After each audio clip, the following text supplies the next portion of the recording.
Good afternoon, CFM. It's Coach Matt with our Tuesday workout. We got a fun Metcon for you today. Let's begin with 2 rounds through a 400-meter jog out to the 6th Street and back, and then come home for 10 reps of our heel toe rock. 3 reps on each side of a Samson lunge, so making a big effort to step up and over, palms to the sky with the fingers interlaced, and then returning to the chest as we bring our knee up for the next one. So palms up, stretch those shoulders out, and then return to your chest every rep. Next is 3 reps of an inchworm.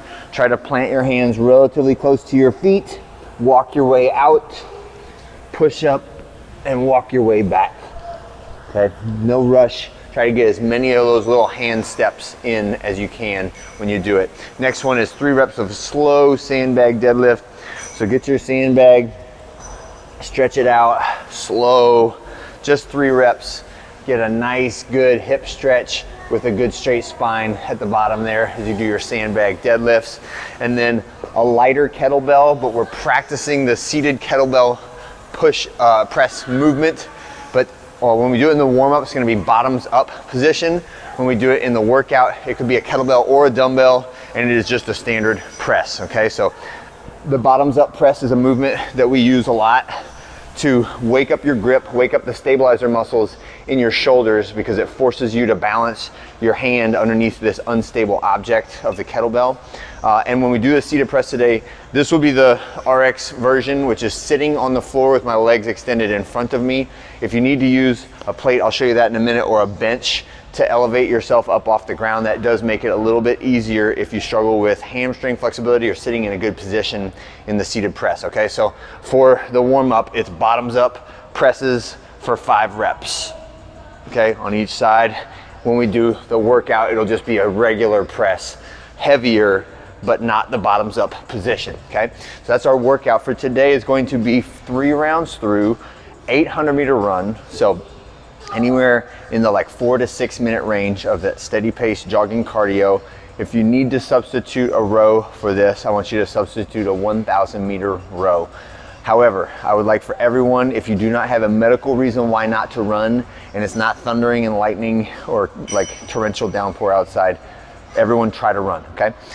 Sandbag carry is next. So you come inside, come all the way back in, grab your sandbag, and you can use the handles, or if you have the rubber sandbag, doesn't really matter, but up and over your shoulders. And we're just carrying it on your shoulders for 200 meters. Now, if you go up and down a lot and you pound your feet into the ground, you will feel this in your low back, all right? So think of it more as like a sandbag shuffle, right? I'm trying to keep my head level. I'm moving as fast as I can, but I'm not really striding. So both feet are touching the ground at the same time, like speed walk, all right? And then also bear in mind that some of these sandbags, if you absolutely slam them on the ground, which I know is a lot of fun to do, they will poof sand out and make a mess or rupture internally. So if you could, you don't have to be gentle with them, but just set them down versus slamming them down. I would appreciate it. Thank you. And then the last one is our kettlebell seated press. So options for the kettlebell seated press to make it just a little easier is sitting on a plate, right? And this just takes some of the flexibility requirement out of it. And then the next one up would be sitting on a bench, right? With your feet flat on the ground. Any way you do that. So I'm giving you some RX versions of the weight, but I would like for it to be heavy enough that you need to take a break, okay? So it's a strict movement. You're not allowed to use your hips or your legs, and it is supposed to be relatively heavy. If you can do all 44 pounds or 30 or 26 pounds unbroken for all 10 reps the whole way through, if you think you can do that, then I would like for you to challenge yourself and go up in weight. So I've added some coaches challenges to this one.